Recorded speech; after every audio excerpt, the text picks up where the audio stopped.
안녕하세요. 저는 평범한 60대 여성입니다. 60평생을 돌아보면 저처럼 박복한 인생을 산 사람이 있을까 싶습니다. 암흑 같은 제 인생에 찾아온 유일한 등불이었던 딸 얘기를 하려고 합니다. 저는 충청도의 한 시골에서 태어났습니다. 저희 집은 소문난 부자로 그 마을에서 우리 집 땅 안 밟고는 다닐 수가 없을 정도로 땅이 많은 대지주였습니다. 저는 위로 오빠가 셋인데요. 딸을 바라던 부모님은 막내딸인 저를 특히 예뻐했습니다.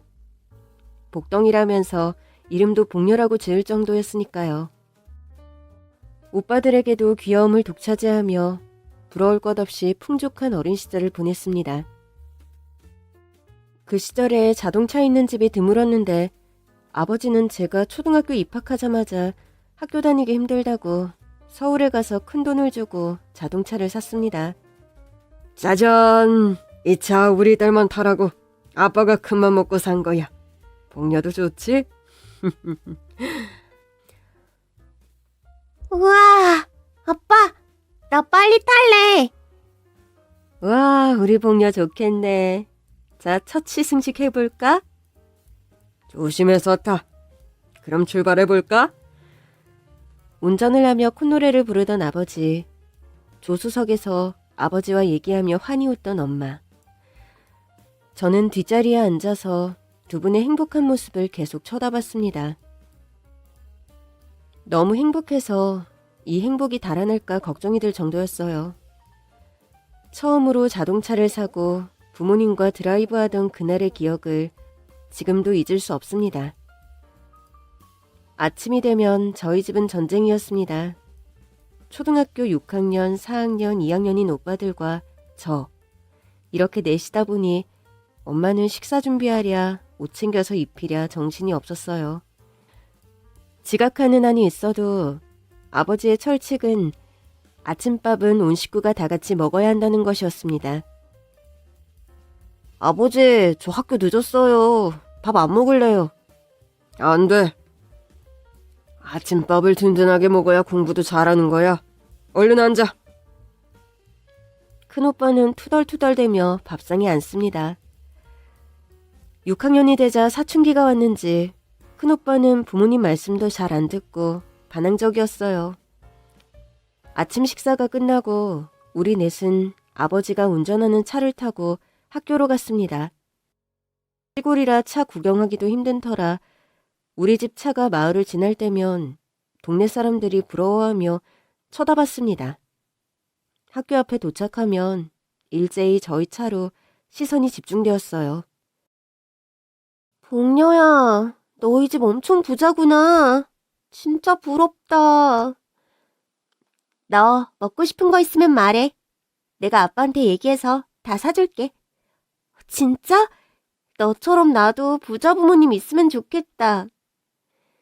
제 주위에는 친구들이 항상 따랐고 부모님은 친구들 맛있는 거 사주라며 용돈을 많이 주셔서 학교 마치면 떡볶이, 어묵, 아이스크림까지 제가 다 샀어요. 저는 어느덧 중학생이 되었고 오빠들은 고등학생이 되면서 공부하느라 바빠져 얼굴 보기도 힘들었습니다. 둘째와 셋째 오빠는 착실하고 공부도 잘해서 서울에 있는 명문대학 진학을 목표로 열심히 공부했어요. 반면 큰오빠는 고등학교 올라가면서 나쁜 친구들과 어울려 맨날 오락실 가고 놀러만 다니면서 성적은 최하위권이었습니다. 심지어 친구를 때려 경찰서에 간 적도 여러 번이었습니다. 아버지는 늘 큰오빠 때문에 얼굴에 수심이 가득했습니다. 두식아, 너 고3이야. 좋은 대학 가라고는 안 할게. 전문대라도 가야지. 이렇게 공부는 뒷전이며 사고만 치니 앞으로 뭐가 되려고 그래? 언제부터 저한테 신경 썼다고 그러세요? 아버지 부자니까 전 그 재산 물려받으면서 살려고요. 뭐하러 대학 가고 힘들게 일해요. 아버지가 저 가게 하나 차려주면 평생 먹고 살 수 있잖아요. 뭐야? 이놈이 지금 그걸 말이라고 해? 아버지는 화가 나서 큰오빠의 뺨을 때렸고 큰오빠는 눈을 부라리며 밖으로 뛰쳐나갔습니다. 여보, 아무리 그래도 아이를 때리면 어떡해요. 지금 한참 예민할 때인데. 저 녀석은 뭐가 불만인 거야? 용돈 두둑이 주지. 해달라는 거 다 해주지. 그냥 공부만 하면 되는데 나쁜 애들과 어울려 다니면서 못된 것만 배워가지고. 그렇게 아버지와 큰오빠는 갈등이 많았고, 큰오빠는 대학에 갈 성적이 안 돼서 아버지가 하시는 양곡 유통업 일을 같이 하게 되었습니다. 아버지는 논밭을 농민들에게 임대해줘 농사지은 쌀과 곡물을 전국 업체에 납품하고 있습니다. 장차 큰오빠에게 사업을 물려줄 생각으로 차근차근 일을 가르쳤어요. 다행히 큰오빠도 일이 적성에 맞는지 싫은 내색 안 하고 아버지 일을 잘 도왔습니다. 이 녀석이 나 닮아서 사업에 소질이 있었네. 아유, 배달 일도 군소리 안 하고 잘하고 사장님들하고 넉살 좋게 얘기도 잘하더라고. 거 봐요. 두식이도 지가 잘하는 게 하나는 있잖아요. 앞으로 지 먹고 살 앞가름은 다 하고 있네요. 이제 안시름 놓았어요. 두식아, 그만하고 좀 쉬었다 해. 이 녀석 얼굴에 땀 범벅이네. 뭐 하나 시작했다면 쉬는 게 없어. 네, 아버지. 이거 하나만 옮겨놓고 쉴게요. 아버지는 완전히 다른 사람이 된 큰오빠를 기특해하며 어딜 가면 큰오빠 칭찬을 할 정도로 듬직해했습니다. 그 사이 둘째, 셋째 오빠는 공부를 잘해서 서울 명문대로 진학을 했고 저는 고등학교 2학년이 되었습니다. 저도 오빠들 따라 서울대학교 진학을 목표로 열심히 공부했습니다. 저는 의대를 가고 싶었고 부모님은 명문대 출신인 실력 좋은 과외 선생님을 고용해서 숙식을 제공해 매일 수업을 받았습니다. 그렇게 모든 것이 순탄했던 저의 18살. 하지만 행복은 거기서 멈췄습니다. 쉬는 날도 없이 열심히 일하던 큰오빠는 어느 날 방앗간에 배달을 갔는데요. 방앗간 사장님은 큰오빠가 오면 열심히 일하는 게 기특하다면서 떡을 주면서 많이 이뻐했습니다. 그리고 매번 갈 때마다 시장 상인들이 오셔서 방앗간집 사장님과 같이 재미로 화투를 치곤 했습니다. 사장님들은 큰오빠도 구경하라며 자리에 앉혔고 그렇게 하루 이틀 큰오빠는 방앗간에 들러 화투 치는 날이 많아졌고 어떤 날은 아예 출근도 안 하고 방앗간에 가 있기도 했습니다. 일 잘하고 성실하던 큰오빠는 완전히 180도로 달라진 겁니다. 화가 난 아버지는 방앗간을 찾았습니다. 여전히 큰오빠는 아저씨들과 화투를 하고 있었습니다. 야, 김도식, 너 이 자식! 여기서 뭐 하는 거야? 새파랗게 젊은 게 노름이나 하고 너 제정신이야? 아버지 왜 이래요? 이걸 엎어버리면 어떡해요? 나 이번에 이기고 있었는데.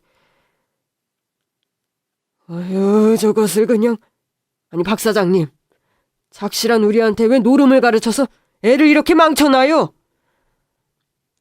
아니, 김 사장. 무슨 말을 그렇게 섭하게 해?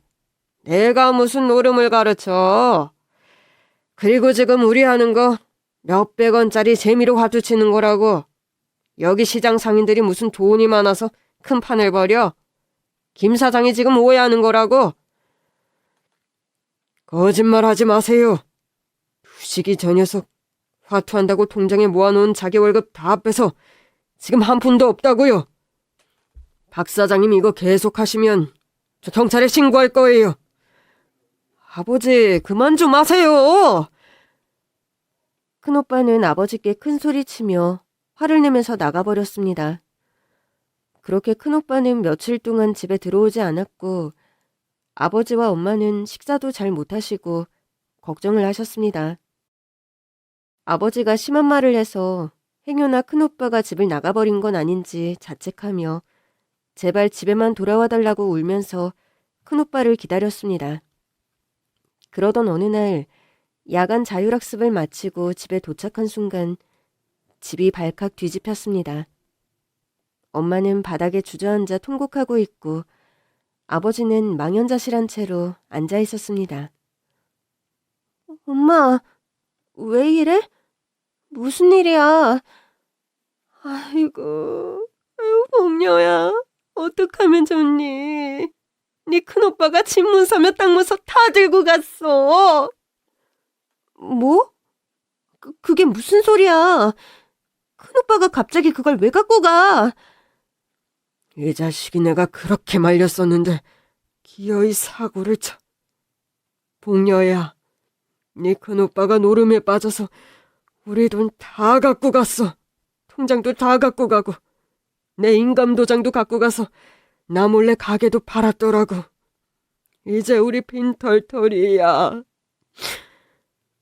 그럼 나 대학은 어떻게 해? 지금 대학이 문제가 아니야. 당장 우리 식구 먹고 살 걱정부터 해.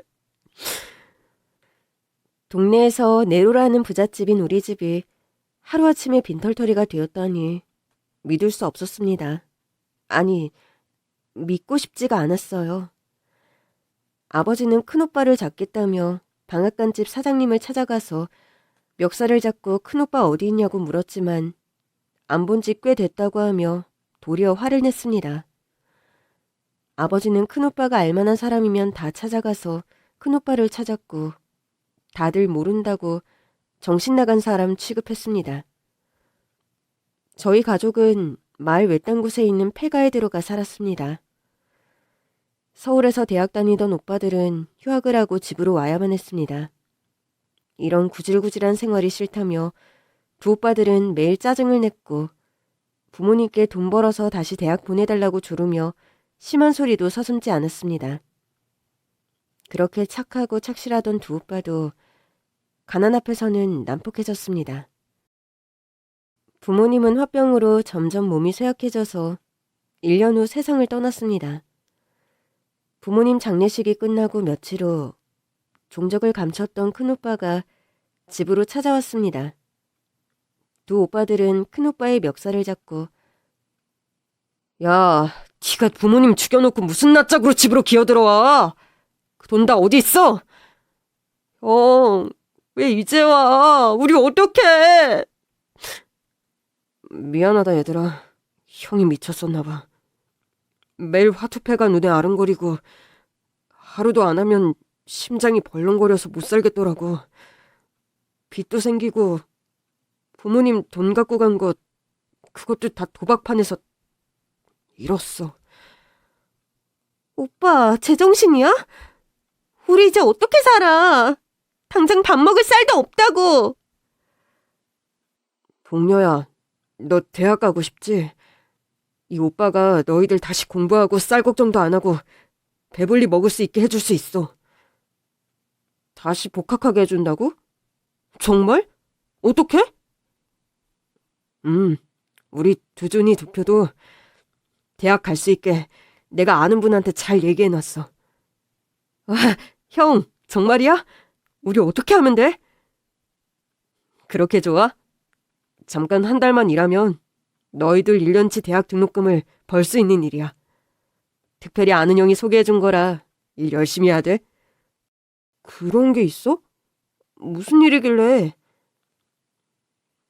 내일 아침에 선착장 앞에서 그 사장님 만날 테니까 두준이 두표 내일 형이랑 같이 가서 인사드리자. 내일 당장 일해야 되니까 오시며 짐 싸서 와. 지방에 가서 일할 거야. 지방에 간다고? 그럼 우리들 떠나면 복녀는 어떻게 해? 아예 복녀 있을 것도 이 형아가 다 알아나 봤지. 복녀야, 저 건너 마을에 자식이 일찍 죽은 할머니가 있는데 돈이 엄청 많은 부자야. 적적하다 보니 같이 말벗도 하고 밥도 같이 먹고 손주처럼 지낼 아이를 찾고 있었는데 복녀 너가 생각난 거야. 같이 손녀처럼 지내면 땅 하나 살 돈을 준대. 그 할머니 곧 돌아가실 시한부거든. 한 3개월 정도 남으셔서 그동안만 복녀 너가 할머니 보살펴드리면 돼. 그 돈 받으면 우리들 다 모여서 다시 행복하게 잘 살자. 우와, 어떻게 그런 좋은 분이 계셔? 오빠, 나 그분 정말 우리 할머니처럼 잘 보살펴드릴 거야. 그럼 우리 다시 부자 되는 거야? 그럼 두 표 두 준이 번 돈하고 복녀 너가 받은 돈하고 다 합치면 우리네 충분히 먹고 살만하지. 그럼 우리 새 집도 사고 너희들 하고 싶은 거 다 하고 살 수 있는 거라고. 큰오빠 말을 들으니 벼랑 끝에서 동아줄을 잡은 심정이었습니다. 그렇게 다음날 저는 아침에 오빠들과 울면서 헤어져 옷과 짐을 싸서 큰오빠가 알려주는 주소를 들고 찾아갔습니다. 집은 마당이 넓은 기와집으로 한눈에 봐도 부잣집이었습니다. 대문을 열고 들어가니 한 할머니가 나왔습니다. 응? 너구나. 생각보다 애가 어리네. 안녕하세요. 김복녀라고 합니다. 나이는 18살이고요. 할머니 말벗도 되어드리고 집안일도 저 잘해요. 잘 부탁드립니다. 얘가 누구 보고 할머니래? 넌 가정교육도 안 받고 왔니? 시어머니 보고 할머니라고 부르는 며느리가 세상에 어딨어? 네? 시어머니라고요? 그게 무슨 말씀이신지. 저희 오빠가 할머니 건강이 안 좋으셔서 돌아가시기 전까지 말벗 띄워드리면 된다고 했는데. 네 오빠가 너한테 거짓말한 거야.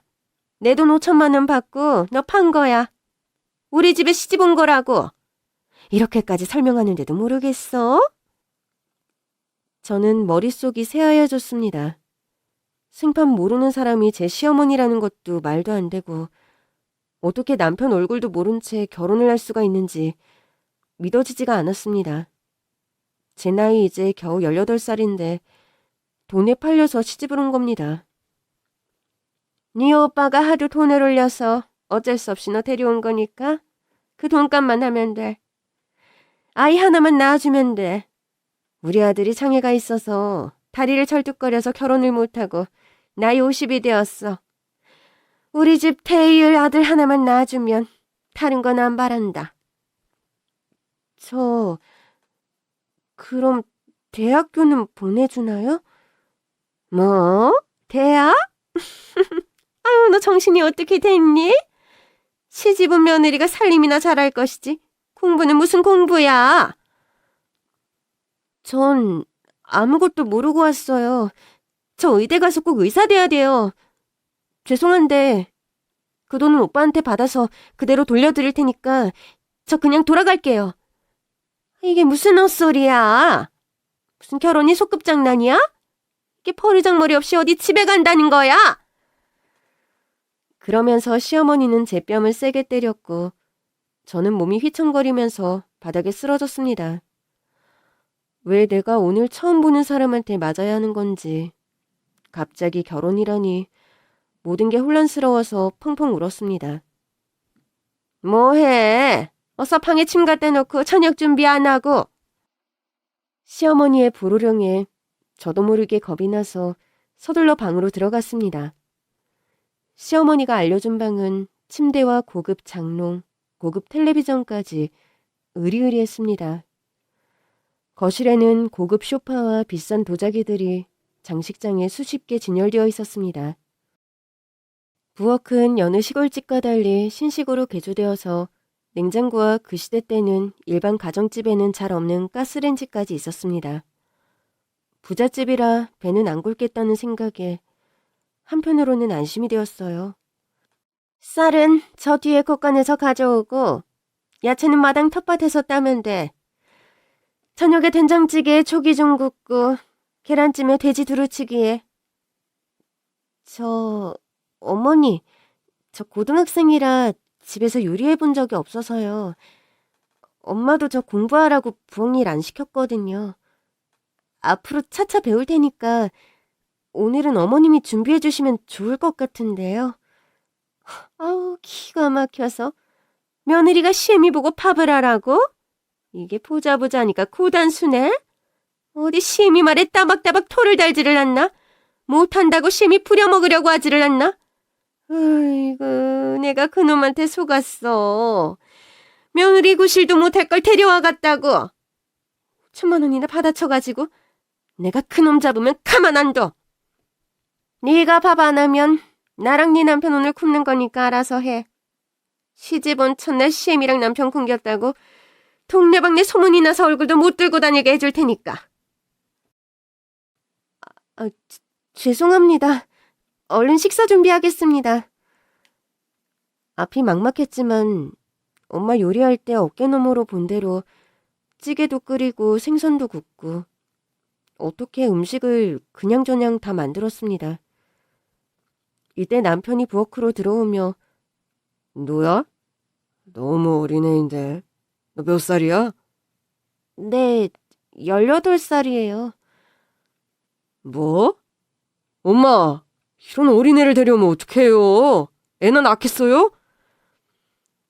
안 그래도 나도 그놈한테 속은 게 푼하고 원통해서 가만 안 두려고 해. 나한테는 23이라고 했거든. 아, 진짜 나 이렇게까지 해서 결혼해야 해?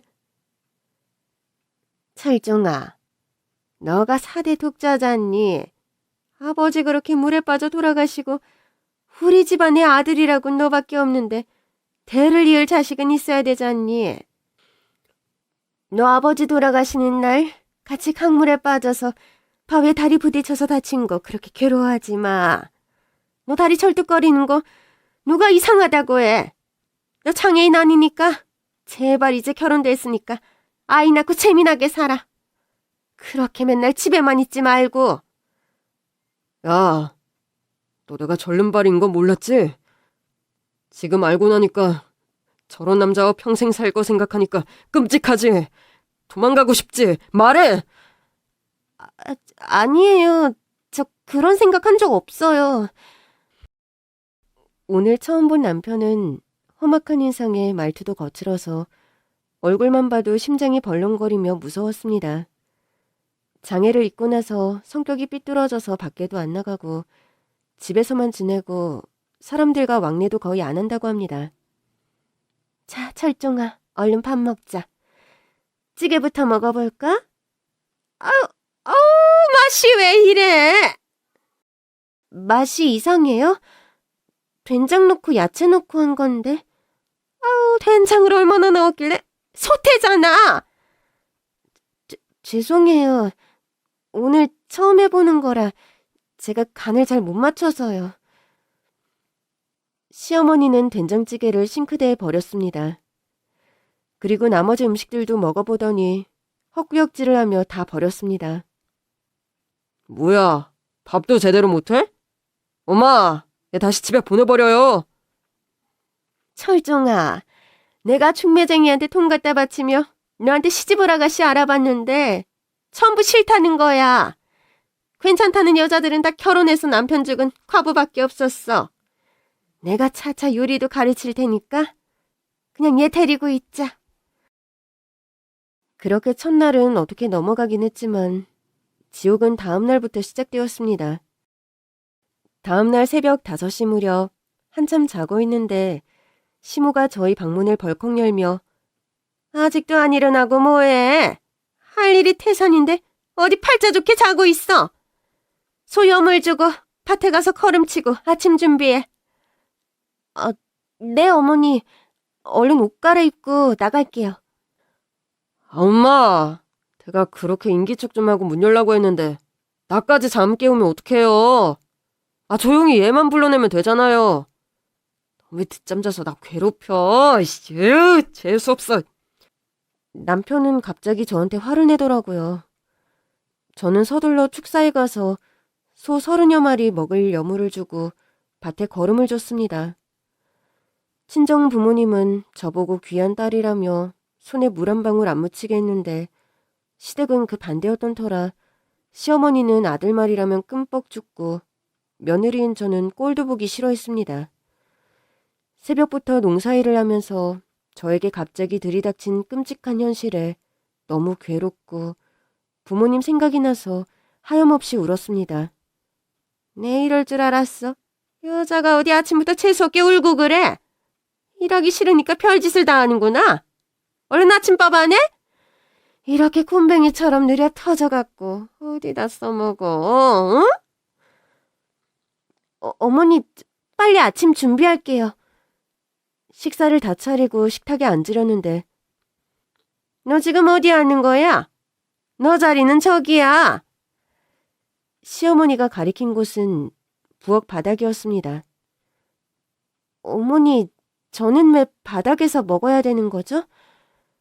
우리 집안은 대대로 아녀자들은 절대 남편과 겸상 안 한단다. 거기 너가 먹을 반찬도 차려놨으니까 그거 먹어. 근데 어머니, 제 밥상엔 누룽지랑 김치, 깻잎밖에 없는데요. 제가 오늘 차린 반찬은 10가지가 넘는데. 너가 만들었다고 그걸 다 먹을 생각이었어? 너 잊었어? 내 피 같은 돈 주고 너 사온 거라고. 그럼 뽕을 뽑아야 되지 않겠니? 그 비싼 음식을 너한테 왜 줘? 넌 그냥 일만 하고 밥만 얻어먹으면 돼. 네 집에 있었으면 이런 밥도 먹을 수 있었겠니? 네 친정집 완전 쫄딱 망해서 거지 꼴든 거 내가 구해준 거라고. 감사히 생각해. 얘 집이 망했어? 왜? 아유, 말도 마. 내가 그 마을 사람들한테 수소문해봤더니 친정집이 엄청 부자였는데 우리한테 애판 큰오빠라는 그놈이 노름에 미쳐갖고 그 많던 재산을 다 날렸대. 결국 노름돈 하려고 얘도 판 거 아니야. 완전 콩가루 집안이야. 어머니, 그런 식으로 저희 집 모욕하지 마세요. 저희 부모님 누구보다 훌륭하신 분이고 콩가루 집안 아니에요. 너 어디 우리 엄마한테 바득바득 대들어. 주제도 모르고. 그러면서 남편은 제 뺨과 얼굴을 때리며 머리채를 잡고 욕을 했습니다. 맞으면서 입술이 터져 퍼렇게 피멍이 들고 뺨은 빨갛게 부어올랐습니다. 그 이후로 시어머니의 구박과 남편의 폭력은 점점 더 심해져 갔습니다. 남편은 술 먹고 들어와 툭하면 발길질하고 주먹으로 얼굴과 몸을 때려서 온몸에 시퍼런 멍자국이었습니다. 시어머니는 빨리 임신하라며 매일 재촉했습니다. 너가 남편한테 좀 사근사근하게 하고 화장도 하고 여자답게 굴어야 씨가 나올 거 아니야. 저렇게 남편이 너 근처에도 안 가려고 하니 무슨 임신이 되겠어? 아유, 속 터져. 그렇게 남편은 한 방에 있어도 멀찌감치 떨어져 저 근처로는 오지도 않았습니다. 심지어 의처증이 있어서 제가 장보러 시장에 가려고 하면 야, 너 어느 놈 만나러 가? 저 시장 가는 거잖아요. 누굴 만난다고 자꾸 그러시는 거예요. 너 몸에 향수 뿌렸잖아. 그놈한테 잘 보이려고. 내가 바보 병신인 줄 알아? 아무 냄새도 안 나는데. 저한테 향수가 어딨어요. 여보, 제발 이러지 마세요. 당신이 저 맨날 의심하는 거 저 정말 힘들어요. 거짓말하면 내가 모를 줄 알고? 그러면서 저를 밀쳐서 바닥에 쓰러진 저를 발로 밟으며 심한 욕을 퍼붓습니다. 그걸 지켜보는 시어머니는 말리기는커녕 철종아, 이제 시장 안 보내마. 너 이렇게 신경 쓰다간 건강에 안 좋아. 얘 집 밖에 한 발짝도 못 나가게 할 테니까 이깟 일로 신경 쓰지 마. 엄마가 나 신경 안 쓰게 잘해주세요. 시어머니는 쇠를 가져와서 대문 손잡이를 둘러 잠그고 열쇠는 시어머니와 남편이 가졌습니다. 저는 완전히 이 집에 갇힌 겁니다. 열쇠가 없이는 집 밖에 나갈 수가 없었던 거죠. 시어머니가 절에 갔다 와서 스님한테 좋은 합방 날짜를 받아왔다며 남편에게 이날만큼은 꼭 잠자리를 하라며 사정을 합니다. 그렇게 남편은 의무적으로 시어머니의 강요에 못 이겨 몇 달에 한 번씩 잠자리를 가졌지만 아이가 생기질 않았습니다. 아니, 왜 애가 안 생겨? 너 친정에 있을 때 병 있던 거 아니야? 다른 집 며느리들은 순풍순풍에 잘 만났는데 넌 어떻게 하는 집마다 밉상이야. 아유, 재수없어. 첫날에 돌려보내 써야 하는데. 어머니, 임신 못한 게 그렇게 욕 들을 일인가요? 아이는 저 혼자 갖는 게 아니잖아요. 이 사람이 문제가 있을 수도 있잖아요. 어머니, 그렇게 말씀하실 때마다 마치 저를 애 낳는 기계로 생각하는 것 같아서 정말 자존심이 상하고 힘들어요. 애도 못 낳는 주제에 무슨 말이 그렇게 많아?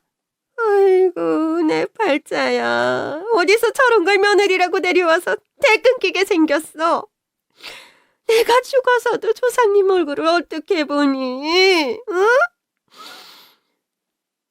저는 남편과 시어머니의 괴롭힘으로 점점 더 몸이 수척해져 갔고 아이도 못 낳는다며 구박하면서 밥을 굶기는 일도 많았습니다.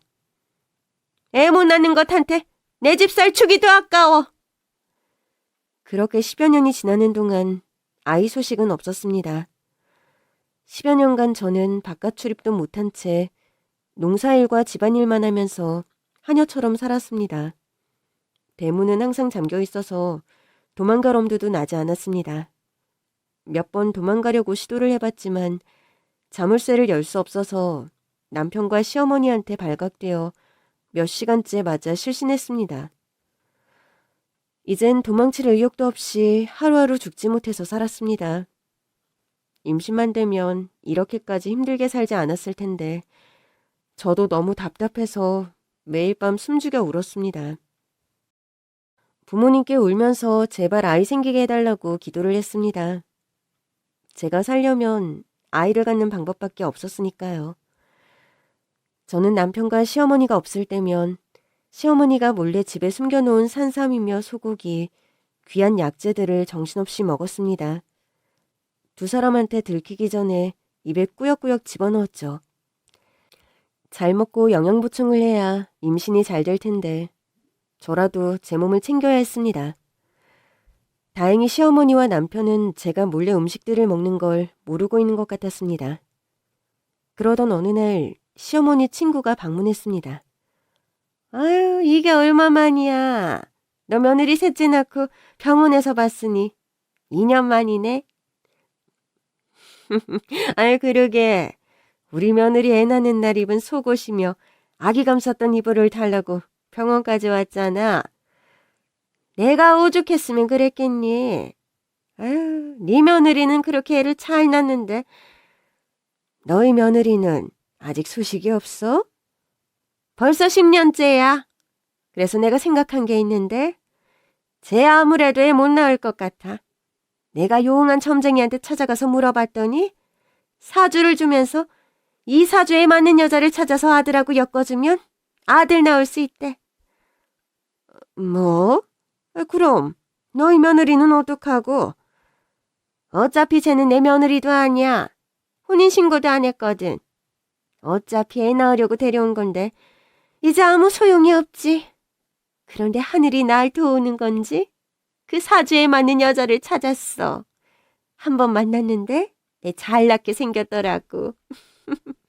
아이, 그 애 엄마가 애가 나이가 많아 시집 못 보내고 있었는데 엄청 좋아하면서 결혼시키겠대. 조만간 그 여자 데려오면 얘 쫓아내야지. 과일을 갖고 시어머니 방에 들어가려다 두 사람의 대화를 듣고 충격에 손이 바들바들 떨렸습니다. 발소리가 안 나게 조용히 마당을 나왔고 오열을 했습니다. 10년간 며느리는커녕 인간 취급도 못 받으면서 살았는데 이제 다른 여자를 며느리로 삼고 저를 헌신짝처럼 버리려고 한다니 제 처지가 너무 비참했습니다. 이때 대문 쪽을 봤는데 아까 시어머니 친구가 들어올 때 시어머니가 깜빡 잊고 대문 손잡이에 쇠를 두르지 않았던 겁니다. 순간 저는 무조건 이 집을 탈출해야 된다는 생각밖에 없었고 슬리퍼를 신은 채 뛰쳐나왔습니다. 행여나 남편과 시어머니한테 들킬까봐 무작정 멀리 가야 된다는 생각에 정신없이 뛰었습니다. 돈 한 푼 없이 도망쳐 나와서 차비가 없어 산을 넘어 다른 마을로 무작정 걸어갔습니다. 날은 어두워지고 긴장했던지 몸은 열이 불덩이처럼 끓어서 마을 입구 쪽으로 와서 저는 길거리에 쓰러졌습니다. 눈을 떴을 때는 낯선 집이었습니다. 이제 정신이 좀 들어요? 여기가 어디예요? 걱정 말아요. 우리 집이에요. 아까 차 타고 집에 가다가 길거리에 쓰러져 있는 아가씨를 보고 급하게 저희 집에 데려왔어요. 몸이 불덩이 같아서 의사 불러서 진료도 했고요. 다행히 주사 맞았으니 좀 쉬면 좋아질 거라고 하더라고요. 정말 감사합니다. 이렇게 신세지면 안 되는데. 저 이만 가볼게요. 아휴, 이 몸으로 어디 가려고 그래요. 아가씨 행색을 보니 슬리퍼에 짐도 없고 집 나온 것 같던데. 괜찮다면 저희 집에서 지내요. 저 사실은 돈도 없고 갈 곳도 없어요. 중년 나이로 보이는 아주머니는 곱게 화장을 하고 귀티가 흐르는 사모님이었어요. 둘러보니 2층 양옥집에 가구도 꽤 비싸 보이고 부잣집이더라고요. 저는 그동안 시댁에서 있었던 얘기를 했고 사모님은 이 집에서 식모로 일하게 해주셨습니다. 여기서 지낼 방도 마련해 주시고 월급도 꽤 많이 주셨어요. 사장님은 사업 때문에 집에 오시는 날이 거의 없었고 사모님도 바깥 활동이 많아서 집에는 저 혼자밖에 없었습니다. 두 분이 금슬은 좋았지만 아직 아이가 없었습니다. 어쩌면 저와 처지가 비슷해서 더 사모님에게 마음이 갔어요. 이제 나도 마음 편히 지낼 수 있겠구나 싶어 하루하루가 행복했습니다. 그렇게 한 달이 지난 어느 날 혼자서 점심을 먹고 있는데 갑자기 헛구역질이 나왔습니다. 체했나 싶어 대수롭지 않게 넘겼는데 음식만 보면 계속 구역질이 나서 이상해서 곰곰이 남편과 합방한 날짜를 계산해보니 임신이었습니다. 그렇게 10년 동안 소식이 없다가 그 지옥 같은 집에서 나오니 어떻게 임신이 되는지 참 허탈했습니다. 이렇게 좋은 분들을 만났는데 폐를 끼치니 이 집을 나가야 되나 고민이 되었어요. 저 사모님 드릴 말씀이 있습니다. 여기서 일한 지 한 달밖에 안 됐는데 죄송한 말씀을 드려야 할 것 같아서요. 저 임신했어요. 아유, 그래요? 축하해요, 봉야 씨. 임신하면 축하할 일인데 그게 뭐 죄송할 일이에요. 임신하면 몸이 부대껴서 청소며 집안일을 못하게 될 테니까 그럼 전 필요가 없는 거죠. 짧지만 잘 보살펴줘서 감사했습니다. 저 다른 일 알아볼게요. 봉여 씨, 섭섭하네요. 제가 봉여 씨를 그냥 가정부로만 생각한 걸로 아는 거예요? 봉여 씨 나이가 30대 초반 정도 되어 보이는데 제가 아이가 있었다면 딱 이 나이예요. 저한테 봉여 씨는 딸 같고 가족 같은 존재였어요. 그러니 떠난다는 말 하지 말아요. 여기서 일하면서 아이 낳아요. 아이는 우리가 잘 보살펴 줄게요. 사모님, 제가 뭐라고 이렇게까지 잘해주시는 거예요? 감사합니다. 사모님은 제 몸 상태를 배려해 주셔서 피곤하면 낮에 낮잠도 자게 해주시고 사장님은 출장 갔다 오실 때마다 최고급 과일과 몸에 좋은 귀한 음식들을 사오셨습니다. 식모가 아니라 진짜 마치 친정집에 있는 것처럼 몸도 마음도 편했습니다. 그렇게 전 아이를 출산했고 누구보다 두 분이 제일 기뻐했습니다. 아유, 이뻐라. 엄마 닮아서 이렇게 예쁘네. 나리 복녀씨 쏙 빼닮았네. 사모님 사장님이 잘 보살펴준 덕분에 예쁜 딸을 선물 받았어요. 두 분의 은혜 절대 잊지 않을게요. 감사합니다. 아니에요. 우리도 아기가 없어서 적적했는데 이렇게 아기 울음소리 들으니 너무 좋아요. 사모님이 산후조리까지 해주며 미역국도 끓여주시는데 고마운 것보다는 죄송한 마음이 앞섰습니다. 너무 이분들에게 폐를 끼치는 것 같아 마음이 무거웠습니다. 아이가 100일이 되자 저는 결심했습니다. 일하면서 아이를 키울 수가 없어서 아이와 살 집을 구할 돈 벌 때까지만 아이를 다른 사람한테 맡기기로 했습니다. 저는 아이를 얻고 큰오빠를 찾아갔습니다. 큰오빠와 연락이 닿은 건 2년 전쯤이었어요. 낮에 혼자 집에 있는데 시댁으로 전화가 걸려왔고 큰오빠였습니다. 큰오빠는 미안하다고 울면서 우리 남매가 헤어지던 날 둘째, 셋째 오빠는 사실 원양어선을 타러 가는 날이었습니다. 큰오빠가 두 오빠를 속였던 겁니다. 그렇게 영문도 모른 채 배를 탔던 오빠들은 몇 년 후 풍랑을 만나 배가 전복되어서 저 세상으로 떠났습니다. 큰오빠는 그동안 정신을 차려서 슈퍼를 운영하고 있다고 합니다. 그렇게 연락이 닿아서 유일한 피부치인 큰오빠한테 아이를 당분간 맡기기로 했습니다. 오빠, 나 방구할 돈 벌 동안만 아이 좀 맡아줘. 오래 안 걸려. 한 6개월만 일하면 될 것 같으니까 그동안에 우리 성아 잘 부탁해. 자주 보러 올게. 그래, 걱정하 마. 내가 너한테 지은 죄 이렇게 하나씩 갚아나갈게.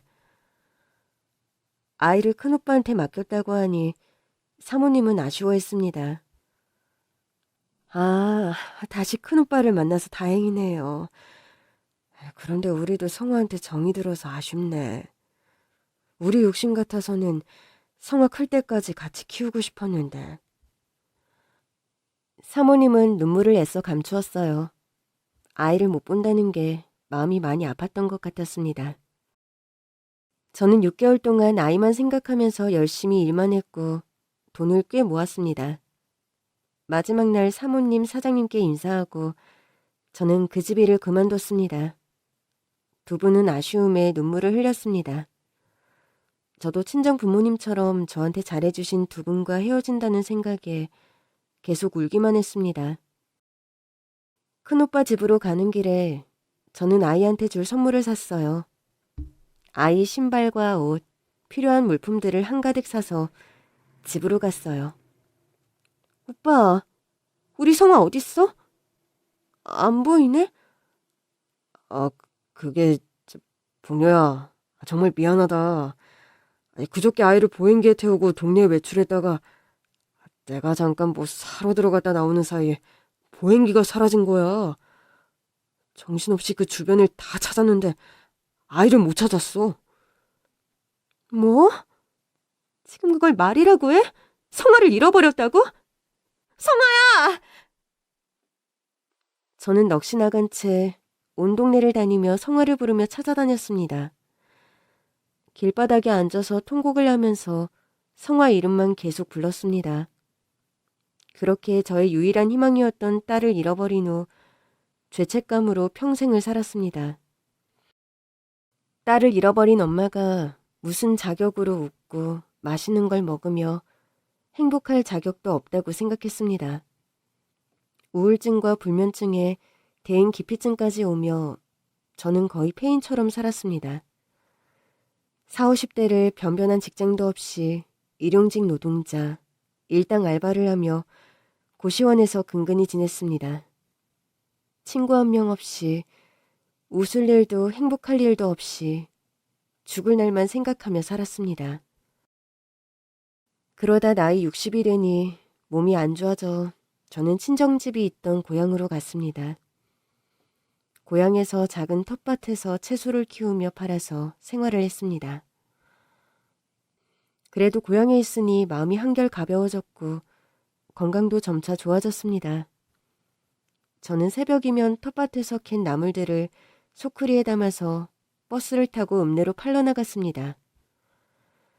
처음엔 시장에서 팔려고 갔다가 상인들이 난전이라도 다 자리 주인이 있다며 끼어들 생각 말라고 텃세를 부리는 통에 다른 곳을 찾아봤습니다.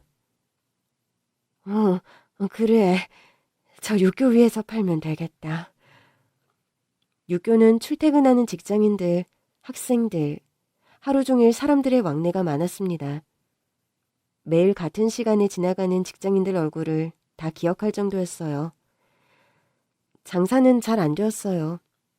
새벽부터 나와서 팔았지만 매일 거의 남아서 시들시들해져 버려야 했습니다.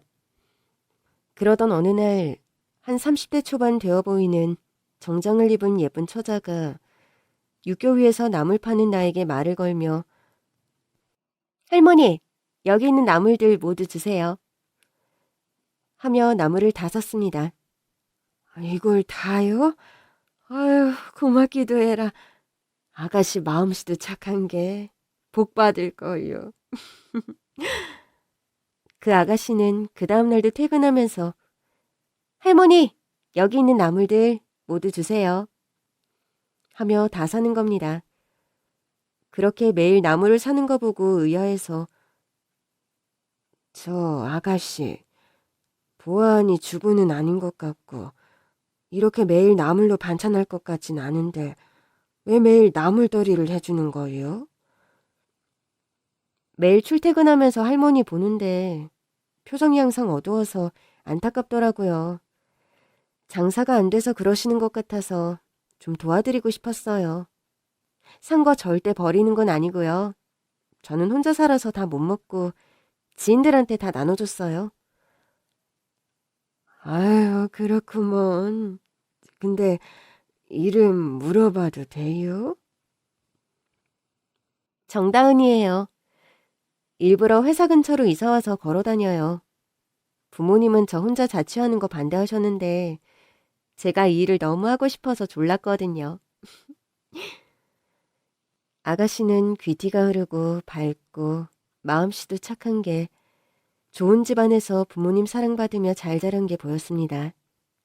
할머니, 그럼 내일 봬요. 제가 다 팔아줬으니까 얼른 집에 들어가세요. 날 추워져서 옷 좀 따뜻하게 입으시고요. 아유, 그려. 아가씨도 조심해서 가요. 걸어가는 뒷모습을 보니 문득 잃어버렸던 딸 성화가 생각났습니다. 성화도 딱 저 나이가 되었을 텐데. 지금 어디서 뭐하고 지내는지. 그러던 어느 날 나무를 몽땅 사가던 이쁜 처자가 한동안 보이지 않았습니다. 이상하네. 요즘에 안 보이지? 무슨 일 있나? 저는 걱정이 되어서 수소문의 집을 찾아가 대문을 연 순간 너무 놀라서 경찰을 불러야 했습니다. 아가씨 집에 가보니 문 밖으로 이상한 비명소리가 들렸습니다. 틀림없이 그 아가씨 목소리였어요. 근데 남자 목소리도 들렸습니다. 조용히 해. 저는 직감적으로 이건 범죄다라는 생각이 들었습니다. 바로 경찰에 신고했고 경찰 2명이 왔습니다. 조용히 현관문 열쇠를 따고 급습했더니 강도가 아가씨의 목에 칼을 들이대고 다 나가. 안 그러면 이 여자 가만 안 둬. 알았어. 내 진정해.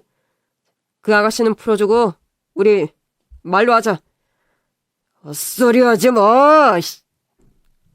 내가 재미예요. 내가 그쪽한테 돈 달라는 대로 다 줄 테니 우리 딸만 살려주세요.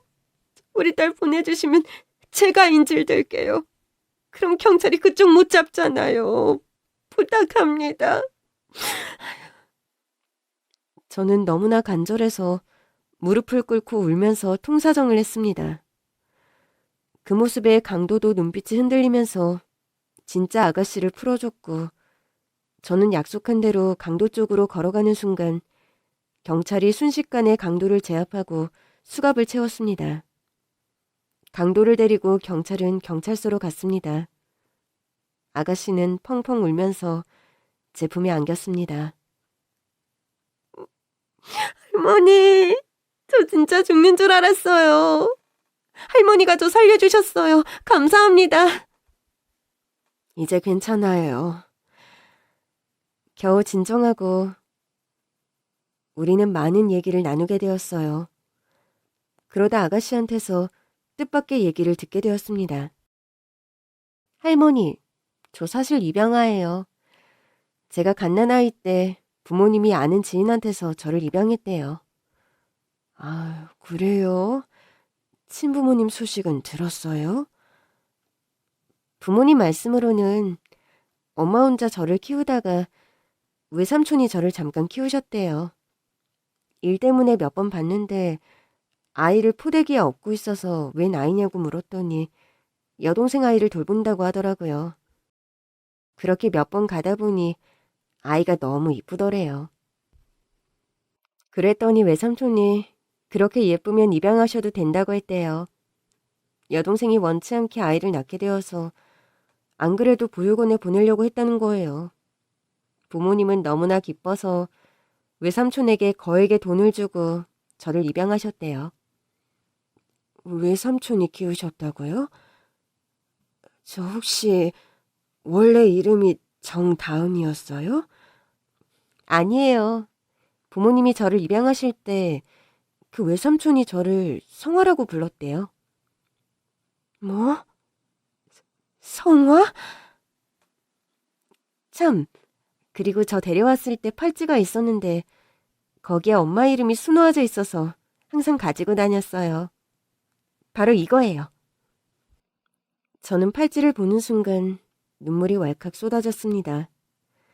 그 팔찌는 제가 직접 매듭을 꼬아서 만든 팔찌였고 거기에는 제 이름 김봉녀라고 쓰여 있었습니다. 성아야, 내가 너 엄마야. 김봉녀, 이게 내 이름이야. 네? 제 친엄마라고요? 정말이에요? 엄마! 딸은 저를 안으며 오열을 합니다. 큰오빠가 딸을 잃어버린 게 아니고 돈 주고 팔았다는 걸 이제야 알았던 겁니다. 큰오빠가 너무 원망스러웠습니다. 큰오빠 때문에 30년간 딸과 떨어져 제 인생은 나락으로 떨어졌습니다. 성아야, 너희 부모님은 어떤 분이셨니? 아버님은 큰 회사를 운영하셨고 엄마는 대학 교수였어요. 두 분 다 자상하시고 워낙 집안 대대로 재력가 집안이라 저는 어릴 때부터 부족함 없이 살았어요. 50대에 저를 입양했으니까 얼마나 예쁘셨겠어요. 금이야 오기야 키우셨대요. 그러다 이제 연세가 드셔서 두 분 다 돌아가시면서 회사와 모든 재산을 저한테 상속하셨어요. 엄마는 어떻게 사셨어요? 나도 성화처럼 어릴 때 부잣집에서 태어나 고생 하나 안 하고 잘 살았어. 그러다 너 입양 보냈던 큰 외삼촌이 노름해서 우리 집 재산을 다 날려서 난 18살에 팔리듯 시집을 갔어. 너 아버지가 4대 독자라 손이 귀했는데 10년간 임신을 못하니까 엄마를 많이 힘들게 했어. 그래서 도망쳐 나와서 임신을 한 걸 알게 되었고 너를 낳은 거야. 식모살이를 했는데 돈 벌려고 너를 잠깐 외삼촌한테 맡겼는데 그렇게 된 거야. 이렇게 널 만난 게 아직도 믿어지질 않아. 난 널 잃어버렸다는 죄책감으로 평생 죄인처럼 살았는데 이렇게 널 보니까 이제 죽어도 여한이 없다. 엄마, 이제 저랑 그동안 못했던 거, 하고 싶었던 거 다 하면서 우리 행복하게 지내요. 아유, 그래. 우리 딸. 이렇게 내 앞에 나타나줘서 너무 고마워. 딸은 본가 대저택집으로 들어갔고 그 집에는 집사와 가정부, 경비원, 운전기사가 있었습니다.